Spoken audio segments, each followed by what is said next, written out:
À Noël, mon frère a regardé le cadeau que je lui ai offert et a dit « On dirait encore un de ces trucs bon marché que tu achètes tout le temps. » Tout le monde s'est joint à eux. J'ai simplement souri. Cette nuit-là, j'ai gelé leur carte de crédit. Au matin, mon téléphone n'arrêtait pas de vibrer. Je m'appelle Camille Durand, 35 ans, célibataire, et je suis celle qui fait tenir ma famille grâce à mon salaire depuis des années. Le Noël dernier, je me suis rendu en voiture chez mes parents près de Grenoble, avec une montre connectée élégante que j'avais achetée pour mon neveu. La table de la salle à manger était pleine, ma mère, mon père, mon frère cadet, sa femme et leur enfant. La sauce aux érelles était à peine touchée quand mon frère a déballé le cadeau, l'a brandi et a dit assez fort pour que les voisins l'entendent « On dirait encore un de ces trucs bon marché que tu achètes tout le temps. » La pièce a éclaté de rire. Ma mère est restée silencieuse. La femme de mon frère a gloussé, et mon neveu a simplement fixé son assiette. J'ai forcé un sourire, serrant ma fourchette si fort que mes jointures sont devenues blanches, et je n'ai rien dit. J'avais passé des semaines à choisir cette montre, sans parler des milliers d'euros que j'avais dépensés pour leurs factures, électricité, frais de scolarité, et même la réparation de leur voiture au printemps dernier. 9 000 € rien que cette année. Et ils riaient comme si j'étais la blague de la famille. Je n'ai pas argumenté, je ne les ai pas interpellés. J'ai juste hoché la tête, mangé ma tarte et suis retourné à mon appartement dans le centre-ville de Grenoble. Cette nuit-là, assise sur mon canapé, j'ai senti quelque chose céder en moi. Pas de la colère, mais de la clarté. Je n'étais plus leur distributeur automatique de billets. J'ai ouvert mon ordinateur portable, appelé la banque et me suis retiré en tant qu'utilisatrice autorisée du compte joint que j'avais ouvert pour mon frère des années auparavant. Au matin, mon téléphone bourdonnait comme un nid de frelons. Si vous avez déjà été le plan de secours de votre famille, pour ensuite vous faire ridiculiser, abonnez-vous et activez la cloche. Cette histoire devient plus compliquée, et vous ne voudrez pas manquer ce qui va suivre. Le lendemain matin, mon téléphone n'arrêtait pas de vibrer sur la table de chevet, me tirant d'un sommeil agité avant même que le soleil ne se glisse à travers les stores de mon appartement à Grenoble. Je l'ai attrapé, plissant les yeux devant l'écran, et j'ai vu déjà 8 appels manqués. Tous du même numéro, la femme de mon frère, Mélanie pour la toute première fois, utilisant son nom complet dans mes contacts comme si cela rendait les choses officielles. Avant même que je puisse réaliser, un autre appel est arrivé, et je l'ai laissé sonner. Mais ensuite, un message vocal est apparu presque immédiatement. J'ai appuyé sur lecture, et sa voix a explosé à travers le haut-parleur, aiguë et frénétique, résonnant contre les murs vides de ma chambre. « Camille, qu'est-ce que tu as fichu ? La carte vient d'être refusée chez Carrefour. Nous sommes en plein milieu du passage en caisse avec un chariot plein de courses, et maintenant la caissière nous regarde comme si nous essayions de voler. Règle ça tout de suite. » Elle a raccroché sans attendre de réponse, mais les textos ont commencé à affluer quelques secondes plus tard, l'un après l'autre, chacun plus exigeant que le précédent, ce n'est pas drôle. Nous avons un enfant à nourrir. Appelle la banque et arrange ça. Je me suis assise dans mon lit, le cœur battant, non pas de peur, mais de cette même froide résolution qui s'était installée la veille au soir, et j'ai fait défiler les messages sans répondre à un seul d'entre eux. Mélanie avait toujours été prompte à me contacter quand les choses allaient mal, traitant mon téléphone comme une extension de leur fond d'urgence. Mais cette fois, je ne décrochais pas. Alors que les notifications continuaient de s'accumuler, mon esprit est revenu à la raison pour laquelle j'avais ouvert ce compte joint au départ, il y a 5 ans, quand mon frère était entre 2 emplois et suppliait pour un moyen de garder la tête hors de l'eau sans se noyer dans les frais de son propre mauvais crédit. Cela a commencé modestement, juste un filet de sécurité en cas de véritable crise. Mais avec le temps, c'est devenu leur bouée de sauvetage, et je suis devenue celle qui tenait la corde. Le premier grand coup est venu il y a 2 étés, quand mon neveu, Hugo, voulait participer à ce camp de codage dont tout le monde parlait à son école. Ses parents ne pouvaient pas payer les frais d'inscription, alors j'ai couvert la totalité des 750 €, ajoutant même un supplément pour le kit de fourniture parce qu'il s'illuminait en parlant de créer ses propres applications. Hugo m'a envoyé une vidéo de remerciement par la suite, souriant de toutes ses dents en montrant son premier jeu simple. Et pendant un instant, cela semblait en valoir la peine, comme si j'investissais dans son avenir plutôt que de simplement renflouer ses parents une fois de plus. Puis il y a eu la panne de voiture l'automne dernier. La vieille berline de mon frère est tombée en panne sur l'autoroute en dehors de la ville, les laissant bloqués avec un pneu crevé et un alternateur cassé au milieu de nulle part. La dépanneuse seule a coûté 300 €, et le garage a estimé à 1100 € supplémentaires pour la faire rouler de manière fiable. J'ai viré l'argent le jour même, sans poser de questions, car Hugo avait un projet scolaire à rendre et ne pouvait pas manquer le bus pendant une semaine. Mon frère, Antoine, a promis que ce serait la dernière fois, mais ses promesses avaient une fâcheuse tendance à s'évaporer. Ça ne s'est pas arrêté là, bien sûr, car les urgences ont l'habitude de se multiplier quand on est la personne fiable de la famille. Au printemps dernier, leur électricité a été coupée après une série de paiements en retard pendant une des longues périodes de mon frère sans travail stable de barman. La facture était de 850 € pour le rétablissement, plus les frais de retard, et Mélanie m'a envoyé une photo de la maison sombre avec Hugo faisant ses devoirs à la lueur d'une lampe de poche. Je l'ai payé en ligne avant le dîner, me disant que c'était pour le gamin, pas pour eux, même si je savais au fond de moi que cela entretenait le cycle.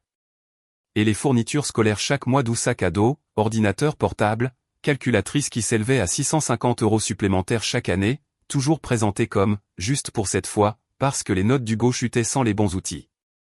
Je tenais une feuille de calcul sur mon ordinateur, répertoriant chaque virement, chaque demande Lydia, car en tant que responsable marketing, je travaille avec des données et des schémas, et les ignorer n'était plus une option.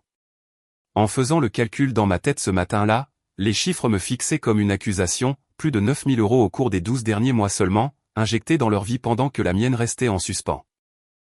9000 € qui auraient pu servir pour les vacances que je reportais ou les rénovations dont mon appartement avait désespérément besoin. Mais je ne l'avais jamais verbalisé auparavant. Jamais laissé l'idée s'installer. À quel point c'était devenu déséquilibré. Comment ma générosité était accueillie par des roulements d'yeux et des chuchotements au lieu de gratitude. Le message vocal de Mélanie s'est relancé tout seul, son ton passant de la colère à la supplication dans les textos qui ont suivi, Hugo a faim. C'est de ta faute maintenant. Pourtant, j'ai posé le téléphone face contre table et je me suis levé, préparant du café dans la cuisine silencieuse, regardant la vapeur monter alors que je décidais que le silence serait ma première vraie limite. En milieu de matinée, les appels sont passés à mon frère, son numéro s'affichant à plusieurs reprises jusqu'à ce que je le mette complètement en silencieux. Ces messages ont commencé poliment, presque confus. « Salut Serette, Mélanie dit qu'il y a un problème avec la carte. Peux-tu vérifier ?» Puis ils ont escaladé, empreints de ce mélange familier de sentiments de dû et de déni. « C'est ridicule. Nous sommes une famille. Tu surréagis pour une stupide remarque. » Mais je n'ai pas répondu, je n'ai pas expliqué, je n'ai pas défendu mon choix de finalement couper les vivres. Le compte joint était destiné à un accès mutuel, pas à une extraction à sens unique, et retirer mon nom de celui-ci me donnait l'impression de récupérer une partie de moi-même que j'avais prêtée depuis trop longtemps. Au fil de la journée, le bourdonnement a ralenti, mais je savais que ce n'était que le début des retombées, la première fissure dans la fondation que je soutenais seul. En début d'après-midi, un coup fort a secoué ma porte, du genre qui fait vibrer le cadre et exige l'attention sans excuse. J'ai regardé par le Judas et j'ai vu mon frère, les cheveux en désordre après le trajet, le visage rouge comme s'il s'était disputé avec le volant tout le long du chemin depuis la banlieue. Il a frappé à nouveau avant que je puisse décider d'ouvrir, sa voix étouffée mais insistante à travers le bois. « Ouvre, Camille. Nous devons parler. » J'ai tourné la serrure et ouvert la porte juste assez pour qu'il puisse se faufiler, sans l'inviter mais sans la claquer non plus. Il a déboulé dans le salon comme s'il était chez lui, jetant ses clés sur le comptoir avec un cliquetis qui a résonné dans le petit espace. Il s'est dirigé directement vers la cuisine, tirant un tabouret à l'îlot comme si c'était sa maison et que j'étais la visiteuse qui dérangeait sa routine. Je suis resté debout, les bras croisés, le regardant passer une main dans ses cheveux alors qu'il se lançait directement, sans préambule ni salutation. « Ce que tu fais est insensé. La famille s'entraide. C'est comme ça que ça marche. Tu ne peux pas simplement nous couper les vivres pour une remarque stupide à table. » Ces mots sortaient vite, empreints de cette agressivité défensive qu'il adoptait toujours quand il était acculé, ses yeux balayant la pièce au lieu de croiser les miens. Je me suis appuyé contre le réfrigérateur, sentant le métal froid à travers ma chemise, et j'ai attendu qu'il se calme un peu avant de répondre, sachant qu'intervenir trop tôt ne ferait qu'alimenter sa tirade. Quand il a finalement fait une pause pour respirer, j'ai parlé, calme et mesuré, perçant le bruit. « Au cours des 5 dernières années, qu'as-tu fait pour moi, exactement ?» La question est restée en suspens, simple et directe, et elle l'a pris au dépourvu, sa bouche s'ouvrant puis se refermant comme s'il avait répété un autre scénario. Il a balbutié quelque chose sur le fait d'avoir toujours été là émotionnellement, sur le fait que je ne demandais jamais rien, que je gardais tout le monde à distance pour que personne ne puisse s'approcher assez pour offrir son soutien. C'était la même excuse qu'il avait utilisée auparavant, transformant l'isolement en ma faute plutôt que d'admettre sa propre absence. Mais cette fois, je n'allais pas laisser passer ça. J'ai commencé par les paiements de loyer, ceux qui leur ont permis de garder un toit au-dessus de leur tête pendant les mois où ces contrats de barman se sont taris complètement. 3 occasions distinctes l'année dernière seulement. Chaque fois un mois de loyer complet, 1300 € virés directement au propriétaire après que sa femme m'ait envoyé un texto à propos des avis d'expulsion qui s'accumulaient sur le pas de la porte. Il s'est agité sur son tabouret, marmonnant que c'était des temps difficiles pour tout le monde. Mais j'ai continué, lui rappelant les cours particuliers pour mon neveu quand ses notes en maths ont chuté et que les options de l'école publique étaient insuffisantes. 1800 € de plus sur l'année scolaire, payés à une enseignante retraitée qui venait chez eux 2 fois par semaine parce qu'il prétendait ne pas pouvoir se le permettre. Mon frère a essayé de m'interrompre, disant que c'était un investissement dans l'avenir du gamin, mais j'ai insisté sans élever la voix. Puis il y a eu le remplacement de la transmission de leur monospace il y a 6 mois, celui qui les a laissés en panne après une sortie en famille et qui a nécessité une révision complète au garage du centre-ville. La facture du mécanicien s'élevait à 2000 €, et je l'ai couverte le lendemain matin après un seul appel paniqué, organisant même la location de voiture pour que mon neveu ne manque pas son entraînement de football. Il a balayé cela d'un revers de main comme un cas isolé, mais le schéma était clair, chaque instance s'ajoutant à la précédente, mes contributions étant traitées comme attendues plutôt qu'exceptionnelles. J'ai exposé les faits un par un, sans crier ni accuser, simplement en énonçant la réalité qu'il avait ignorée si longtemps, regardant son visage passer du déni à l'inconfort à mesure que le total s'imposait à lui. « Tu punis ton neveu pour ça ?» a-t-il rétorqué, se penchant finalement en avant, les paumes à plat sur le comptoir, sa voix montant dans ce ton protecteur qu'il réservait pour rejeter la faute. « C'est juste un gamin. Il ne comprend pas pourquoi Tati Camille est soudainement devenue froide. Sa femme lui a probablement raconté n'importe quoi, mais c'est toi qui le fais souffrir. » C'était un coup bas, entraînant mon neveu au milieu du conflit comme un bouclier, mais je l'avais anticipé. Je l'avais vu venir dans les textos qu'il avait envoyés plus tôt. Je n'ai pas bronché. Je n'ai pas laissé la tentative de culpabilisation atteindre sa cible, car il ne s'agissait plus du garçon ni même des euros. Il ne s'agit pas de l'argent. Il s'agit de respect, ai-je dit, croisant son regard pour la première fois depuis son arrivée, mon ton stable malgré le nœud dans mon estomac. J'ai assez donné pour mériter une décence élémentaire en retour, pas des blagues à mes dépens ou des exigences comme si j'étais obligé de financer votre vie indéfiniment. Il a ouvert la bouche pour argumenter davantage, lançant des excuses sur l'économie et l'éducation d'une famille avec des budgets serrés, but help hand, signaling the conversation and without room for negotiation. He stood abruptly, the stool scraping against the tile, and headed for the door without another word, the slam echoing long after he had gone. Plus tard dans la soirée, mon téléphone a de nouveau sonné, affichant cette fois le nom de ma mère à l'écran. Un appel que j'ai failli laisser aller à la messagerie vocale, mais auquel j'ai répondu à la 4e sonnerie, plus par habitude qu'autre chose. Françoise semblait hésitante dès le début, sa voix plus douce que d'habitude alors qu'elle entamait une conversation anodine sur les restes de jambon et le fait que tout le monde avait apprécié le repas, avant de tourner autour de la vraie raison. Ton frère a mentionné qu'il y avait eu une certaine tension aujourd'hui, et je ne veux pas prendre parti dans cette famille, a-t-elle dit, essayant de rester neutre, suggérant que nous pourrions peut-être arranger les choses avec une conversation rapide ou même débloquer les choses temporairement jusqu'à la fin des fêtes. J'ai pris une profonde inspiration, assise sur le canapé avec les lumières de la ville scintillant à travers ma fenêtre, et j'ai décidé qu'il était temps de tout mettre sur la table sans retenir la frustration qui s'était accumulée pendant des années. J'ai commencé par le début, expliquant que le commentaire au dîner n'était pas un incident isolé mais faisait partie d'un schéma plus large où mes efforts passaient inaperçus ou étaient moqués, comment j'étais devenu la solution par défaut à leurs problèmes tout en ne recevant que peu en retour, à part des attentes. Ma mère a écouté silencieusement au début, n'interrompant que pour clarifier un point ici ou là. Mais à mesure que je décrivais la dépendance constante et le manque de reconnaissance, ses réponses sont devenues plus courtes, plus réfléchies. Elle a posé des questions douces sur la fréquence de ces événements et si j'en avais déjà parlé auparavant, et j'ai admis que non, balayant toujours cela de côté pour maintenir la paix. Au moment où j'ai terminé, il y a eu un long silence au bout du fil, finalement rompu par son aveu tranquille qu'elle n'avait pas réalisé l'ampleur de tout cela, qu'elle avait peut-être favorisé ce déséquilibre sans le vouloir. Peu de temps après que nous ayons raccroché, un autre appel est arrivé, de mon père cette fois, son ton direct et pragmatique comme toujours quand il sentait quelque chose de sérieux se préparer. Martin ne s'est pas embarrassé de plaisanteries ou de tentatives de médiation, allant droit au but après avoir confirmé qu'il avait parlé à ma mère. Ton frère est un homme adulte avec une famille. Il doit voler de ses propres ailes au lieu de s'appuyer sur toi comme une béquille, a-t-il déclaré sans ambages, exprimant sa déception non pas envers moi mais envers la situation qui avait été autorisée à perdurer. Il a partagé un peu de ses propres difficultés à ses débuts, soulignant qu'un véritable soutien renforce l'indépendance plutôt que la dépendance, et m'a assuré que j'avais fait bien plus que ce que l'on pouvait raisonnablement demander.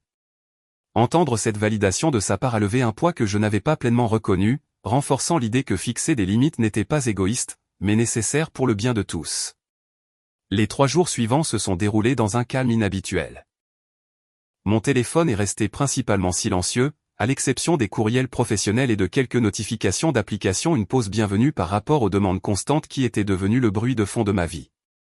J'ai profité de ce temps pour réfléchir dans le calme de mon appartement, faisant des promenades le long des quais de l'Isère pour me vider la tête et assimiler le changement en cours. C'était étrange au début, cette absence d'urgence de leur part, mais cela apportait aussi un sentiment de soulagement, l'espace pour me concentrer sur mes propres routines sans l'attraction de leur crise. Le 3e après-midi, un coup à la porte s'est avéré être mon amie Claire, à qui j'avais vaguement envoyé un texto pour lui demander conseil et qui s'est présentée avec du café et son attitude pragmatique habituelle.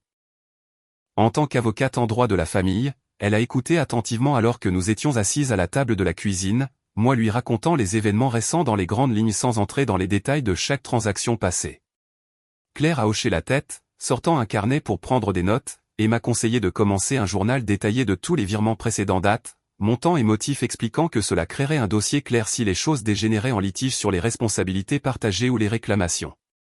Elle m'a mise en garde contre les manipulations potentielles à l'avenir, comme les demandes indirectes par l'intermédiaire d'autres personnes, et a suggéré de vérifier tous les liens juridiques avec le compte pour assurer une séparation complète. Ces conseils pratiques m'ont ancré, transformant le chaos émotionnel en étapes concrètes, et nous avons passé le reste de la visite à réfléchir à des limites qui protégeraient sans isoler complètement. Juste au moment où Claire rassemblait ses affaires pour partir, une notification de courriel a retenti sur mon ordinateur portable, avec pour objet, petite faveur pour le voyage scolaire d'Hugo, depuis l'adresse de mon frère. Je l'ai ouvert alors qu'elle était encore là, lisant à haute voix le message qui commençait par une surprise face à ma réaction et évoluait vers un plaidoyer pour la compréhension des défis de l'éducation d'un enfant avec un budget serré. Il se terminait par une demande spécifique de 900 € pour couvrir une prochaine sortie éducative de mon neveu, présentée comme essentielle pour son développement et quelque chose que la famille ne pouvait pas se permettre en ce moment. Claire a haussé un sourcil, renforçant son point précédent sur la documentation, mais j'ai fermé l'ordinateur portable sans répondre, sentant ma résolution se durcir encore plus à ce moment-là. Le 5e matin, la sonnette a retenti de manière inattendue, me tirant de ma routine café dans la cuisine, où la lumière du soleil filtrait par la fenêtre sur le comptoir. J'ai ouvert la porte pour trouver mon neveu debout là, un sac à dos sur une épaule, semblant petit contre le mur du couloir, tandis que mon frère planait derrière lui, ajustant les bretelles inutilement. Il a poussé le garçon en avant avec une petite tape dans le dos et a croisé mon regard avec une désinvolture forcée. Je me suis dit qu'Hugo pourrait passer un peu de temps ici, te donner le temps de réfléchir à la famille et à ce que cela signifie vraiment, a-t-il dit, reculant déjà vers l'ascenseur comme si ce dépôt était une routine. Mon neveu est entré sans protester, laissant tomber son sac près du canapé, et mon frère était parti avant que je puisse formuler une réponse, la porte se refermant derrière l'enfant. Je me suis agenouillé à sa hauteur, l'aidant à dézipper le sac à dos pour voir ce qu'il avait apporté, trouvant des vêtements de rechange, une console de jeu et un mot de l'école concernant une autorisation à signer. Mon neveu s'est installé par terre, sortant ses cahiers de devoirs, et j'ai suggéré de déjeuner bientôt car il était près de midi. Il a hoché la tête silencieusement, ses yeux balayant la pièce comme s'il cataloguait les différences avec sa propre maison, et je me suis dirigé vers la cuisinière pour faire bouillir de l'eau pour des pâtes, quelque chose de simple avec une sauce en pot pour ne pas mettre la pression. Pendant que la casserole chauffait, il a commencé à parler de sa propre initiative d'un projet de science récent à l'école, décrivant comment son groupe avait construit un modèle de volcan qui était réellement entré en éruption avec du bicarbonate de soude et du vinaigre pendant la foire. Sa voix s'est animée en racontant le désordre et les éloges de l'enseignante, détaillant les recherches sur les vrais volcans qu'ils avaient faites en ligne. Nous avons mangé à table, lui enroulant des nouilles tout en partageant plus d'informations sur la dynamique de la classe, mentionnant un ami qui échangeait des cartes pendant la récréation et un autre qui gagnait toujours au ballon prisonnier. La conversation s'est déroulée plus facilement que prévu, sa lassitude initiale s'estompant alors qu'il posait des questions sur mon ordinateur portable de travail sur le comptoir et ce que le marketing impliquait réellement au quotidien. J'ai expliqué les campagnes pour les clients technologiques en termes simples, montrant une maquette publicitaire amusante à l'écran, et il s'est penché, curieux du logiciel graphique. Après avoir débarrassé les assiettes, nous sommes allés dans le salon où il a étalé du matériel de coloriage de son sac, dessinant des super-héros avec des capes exagérées pendant que je pliais du linge à proximité. Il a mentionné des projets de week-end avec des camarades de classe pour un rendez-vous au parc, exprimant son excitation à propos d'une nouvelle structure de toboggan récemment installée. En milieu d'après-midi, alors qu'il faisait une brève sieste sur le canapé sous un plaid, j'ai parcouru mon téléphone pendant une pause de travail et j'ai remarqué des notifications d'amis de la famille commun.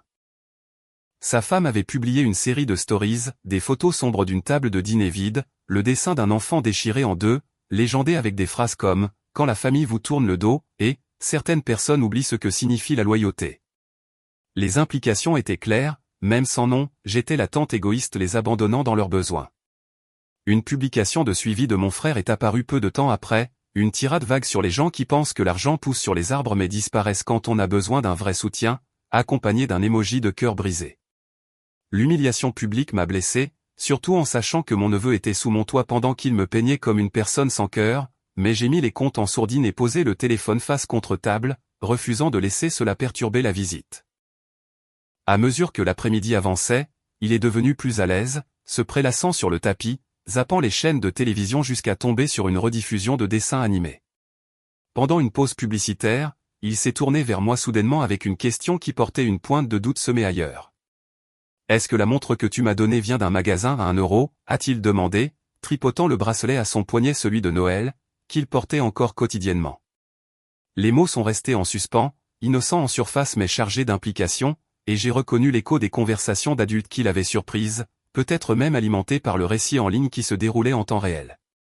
J'ai affiché le reçu en ligne sur mon téléphone sans faire de drame, inclinant l'écran pour qu'il puisse voir clairement le prix total et le nom du magasin. Il l'a étudié un instant, traçant les chiffres avec son doigt, puis est resté silencieux, retournant à son dessin sans autre commentaire. La soirée s'est installée dans un rythme de jeu de société sorti de mon placard, lui choisissant le Monopoly Junior et négociant des échanges avec une stratégie surprenante pour son âge. Il a parlé de ses prochains examens en histoire géo, traçant les capitales des régions sur un set de tables que je lui avais donné comme brouillon. Le dîner était composé de croque-monsieur, simple et familier, mangé pendant qu'il décrivait une autorisation de sortie scolaire à faire signer bientôt. L'heure du coucher est arrivée, il a réclamé la chambre d'amis, a déballé son pyjama et s'est brossé les dents dans la salle de bain, émergeant pour demander une histoire, que j'ai improvisée sur un enfant inventeur résolvant les problèmes du quartier. Il a écouté attentivement sous les couvertures, les yeux lourds, et s'est endormi au milieu d'une phrase sur ses préférences pour le petit déjeuner du lendemain. Tout au long de son séjour, sa présence a rempli l'appartement d'une normalité inattendue, de petits rires pour du jus renversé ou des pièces de jeu perdues, des aperçus de son monde au-delà des tensions familiales. Il a mentionné des plans décontractés avec des amis pour des balades à vélo après l'école, partageant des collations des distributeurs automatiques. Les moments calmes ont révélé un côté réfléchi, lui organisant ses affaires soigneusement chaque soir. Le deuxième jour, des routines se sont formées autour des repas et des activités lui aidant à mettre la table ou à choisir de la musique dans ma playlist, le bruit en ligne perdant de son importance face à la réalité de notre espace partagé. Le lendemain matin, mon téléphone a sonné d'un numéro inconnu. L'indicatif régional correspondait aux écoles locales de l'Académie de Grenoble. J'ai répondu en versant des céréales pour le petit déjeuner, et la voix à l'autre bout du fil s'est présentée comme la directrice de l'école primaire de mon neveu, paraissant professionnelle mais prudente alors qu'elle vérifiait mon identité avant de continuer. Elle a expliqué qu'un mot était arrivé suggérant de possibles arrangements de garde temporaire, motivés par des commentaires vagues de ses parents lors d'une récente récupération, et que le protocole exigeait une confirmation pour mettre à jour les contacts d'urgence ou éviter toute mauvaise communication. L'appel m'a surprise en pleine gorgée de café, mais j'ai gardé un ton égal, clarifiant qu'aucun arrangement de ce type n'existait et que je l'hébergeais simplement pour une courte visite à leur demande. J'ai détaillé la situation sans émotion, notant que le dépôt n'avait pas été annoncé et que la garde principale restait avec ses parents, soulignant mon rôle de tante offrant un soutien occasionnel plutôt que d'assumer une responsabilité légale.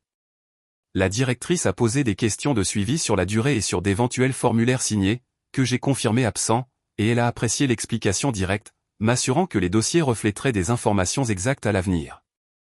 Nous avons discuté des procédures standards pour de telles demandes, y compris la façon dont les écoles vérifient auprès des deux foyers pour éviter toute confusion, et elle a terminé en me remerciant pour ma réponse rapide, promettant de me notifier si une clarification supplémentaire était nécessaire de l'autre côté.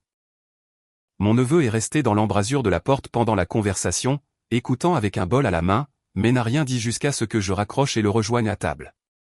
Il a passé la journée supplémentaire immergé dans des activités calmes, étalant des feutres sur le sol pour créer une grande affiche d'une scène de pique-nique en famille, avec des arbres détaillés et un barbecue en arrière-plan. Il a ajouté des personnages représentant tout le monde, les étiquetant soigneusement, et a travaillé de manière constante sur les restes du déjeuner, discutant légèrement de ses couleurs préférées et des techniques d'ombrage qu'il avait apprises en cours d'art. Le dessin a évolué, lui effaçant et redessinant des éléments pour obtenir les bonnes proportions, demandant parfois mon avis sur la forme des nuages ou l'emplacement des oiseaux. En fin d'après-midi, il a enroulé l'œuvre terminée et me l'a présentée avec un sourire timide, le papier dépeignant un rassemblement ensoleillé dans un parc où tous les personnages souriaient autour d'une nappe à carreaux. Je l'ai accepté avec gratitude, la collant sur le réfrigérateur où elle captait la lumière de la fenêtre, un petit geste qui en disait long dans son innocence au milieu de la tension sous-jacente. Nous avons passé le reste du temps avec des puzzles d'un tiroir. Lui assemblant un ensemble de lignes d'horizon de ville tout en expliquant les stratégies pour les pièces de coin en premier. Le dîner consistait en des tacos simples assemblés ensemble. Lui choisissant les garnitures et pliant les coquilles avec concentration. Le soir venu, mon frère a commencé à envoyer des textos, d'abord en demandant simplement quand il pourrait récupérer Hugo, puis se transformant rapidement en menace déguisée en inquiétude. Son dernier message exigeait que je ramène mon neveu tout de suite, sinon il appellerait les services sociaux et me signalerait pour abandon d'enfant, me reprochant la négligence, même si c'était lui qui avait déposé le gamin sans y être invité. Je l'ai lu à haute voix dans le salon pendant que Hugo levait les yeux de son puzzle sans un mot. Alors, j'ai tapé une réponse courte et ferme, « Viens chercher ton fils ». C'est terminé. Appuyer sur envoyer, c'était comme tracer une ligne finale après des années d'utilisation. Moins d'une heure plus tard, il s'est présenté, a frappé fort, est entré et a commencé à ramasser les affaires éparpillées d'Hugo vêtements, jouait tout en évitant mon regard et en marmonnant à propos d'horaires et de malentendus. Hugo m'a fait un rapide câlin, a mis son sac à dos, et nous avons tous les deux regardé son dessin de pique-nique en famille, toujours collé et éclatant sur le réfrigérateur. Je suis resté à la porte, les regardant marcher dans le couloir jusqu'à l'ascenseur, et une fois qu'ils sont partis, l'appartement est redevenu silencieux, le puzzle à moitié terminé sur la table, l'affiche se gondolant légèrement sur les bords. Un mois s'est écoulé tranquillement, la distance avec le drame me permettant de me concentrer sur des projets de travail et des objectifs personnels sans interruption. Des nouvelles ont filtré par des contacts communs, mon frère avait été licencié de son poste de barman après que le lieu ait réduit son personnel en raison de la basse saison, le poussant à postuler de manière incertaine à d'autres endroits locaux. Sa femme publiait des stories énigmatiques en ligne sur la lutte contre les dépenses imprévues et le poids des pressions quotidiennes, attirant les « j'aime » d'amis qui offraient des encouragements génériques mais pas de vraies solutions. Ma mère a maintenu sa décision de leur couper toute aide, imposant la responsabilisation, tandis que j'ai adopté une approche différente pour soutenir mon neveu. J'ai mis en place des dons anonymes via la coopérative scolaire, couvrant les frais pour les sorties scolaires et les fournitures d'art sans révéler la source, garantissant que ces opportunités restaient ouvertes malgré les changements dans le foyer. Il me semblait juste de séparer l'enfant des problèmes des adultes, fournissant discrètement ce que l'implication directe ne permettait plus. Une petite enveloppe est apparue dans ma boîte aux lettres un week-end, l'adresse de retour étant celle de l'école de mon neveu avec son nom écrit au crayon. À l'intérieur se trouvait une feuille pliée, « Merci pour la montre. Elle n'était pas bon marché. Je suis désolé. » Les mots, écrits en lettres inégales, portaient une sincérité qui n'avait besoin d'aucune explication, et je les plaçais sur mon bureau comme un rappel des petits liens qui valent la peine d'être préservés. Coupant les ponts, j'ai supprimé le numéro de mon frère de mon téléphone, effaçant le chemin pour de futures demandes. Pour célébrer ce changement, j'ai planifié un voyage en voiture en solitaire dans le parc national des Écrins, arrivant alors que les couleurs de l'automne bordaient les forêts. Mes journées étaient remplies de sentiers menant à des cascades tonitruantes et à des sources chaudes bouillonnant sous l'air frais. Mes soirées étaient passées à écrire dans mon journal près de la tente alors que les cerfs bramaient au loin. Le vaste paysage reflétait l'espace intérieur que j'avais reconquis, une liberté trouvée dans l'autonomie plutôt que dans l'obligation. Les retombées se sont installées clairement, mon frère cherchant un emploi sur un marché difficile, sa femme se défoulant publiquement sans changement, et mes limites tenant bon. Cela a prouvé que donner sans fin et sans respect mutuel érode les relations, tandis que des limites fermes encouragent la responsabilité, aussi inconfortable que cela puisse être au début. La famille n'est pas une banque au retrait illimité, et le respect n'est pas une option, mais le fondement de tout lien durable.